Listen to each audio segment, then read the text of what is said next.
Peta Mojsijeva 8:2. Sećaj se cijelog puta kojim te Gospod, tvoj Bog, vodio po pustinji ovi 40 godina, da bi te naučio poniznosti, da bi te iskušao i tako saznao šta ti je u srcu. Da li ćeš držati njegovo uputstva ili nećeš? Učio te poniznosti, mučio te glađu i hranio manom za koji nisi znao ni ti ni tvoji očevi, da bi ti pokazao da čovek ne živi samo od hleba, već o svemu što izlazi iz usta Gospodnjih. Knjiga proroka Sofonije 3:12. I ostavit ću usred tebe narod ponizan i skroman, koji će naći utočište u imenu Gospodnjem. Knjiga proroka Zaharija 9:9. Raduj se mnogo, kćeri Sionska, kliči pobednički, kćeri Jerusalimska. Evo, dolazi tvoj kralj, on je pravedan i spasen. Ponizan je i jaše na magarcu, na magaretu mladunčetu magarice. Evanđelje po Mateju 11:29. Uzmite moj jaram na sebe i učite od mene, jer sam ja krotkog i poniznog srca i naći ćete odmor za svoju dušu.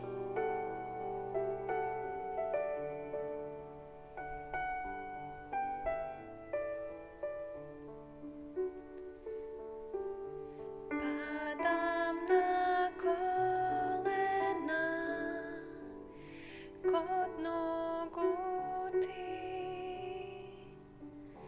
jer srce ponizno voliš ti. Duhom me vodi gde imaću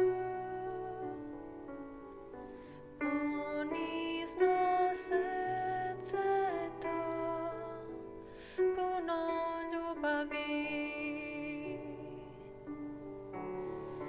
jer ti si Gospod od slabih, ti dižeš slomljene, umorne nadom ti bodriš i grliš klonule.